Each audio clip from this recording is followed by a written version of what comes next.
Pinasinayaan ni Ako Bicol Party List Congressman Zaldico at Executive Director Attorney Alfredo Pido Garbin Jr. ang groundbreaking ceremony ng DSWD Heaven for Distressed Women, Children and Home for the Aged sa Sitio Subok, Barangay Estancia, Legazpi City na siyang magiging panibagong center ng nasabing ahensya.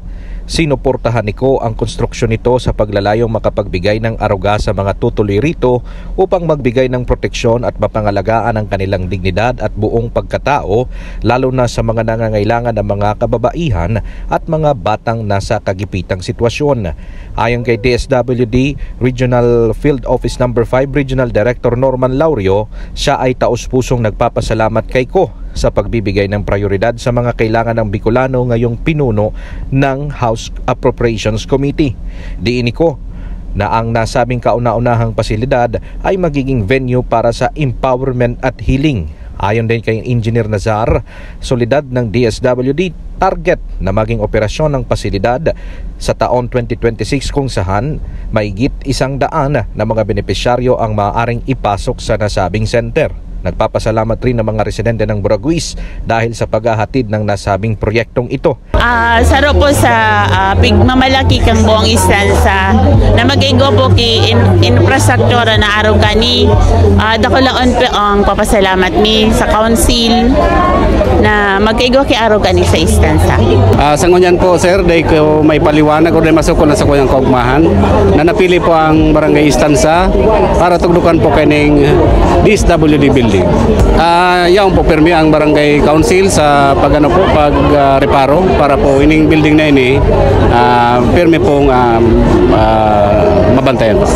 Actually, this was conceptualized way back last year. Nung nag-meeting po kami ng ating Chairman on Appropriation Committee, si Congressman Zaldico, ito talaga ay isa sa mga gusto niyang project na ma-implement dito. Alam niyo naman si Congressman ko, baka for the information of everybody, isa po siyang dating seminarista na kagaya ko rin. So, ang palaging tinitingnan niya, being as he is now occupying one of the powerful position in Congress, yung pagiging chairman niya ng Appropriation Committee, kung paano makatulong sa kanyang kapwa Bicolano. Lahat ng walang nag-aaruga, we're going to put up kasi sa totoo lang po, wala po sa buong Bicol region na ganito ka integrated, ganito ka ganda. Sabi naman ni ID, wala, okay yan ko, pero wala kaming lupa. Sabi ko, ano ba naman ID? Bibigyan ka na namin ng pondo, wala ka pang lupa. So pati lupa, binigyan po natin ng lupa si RD.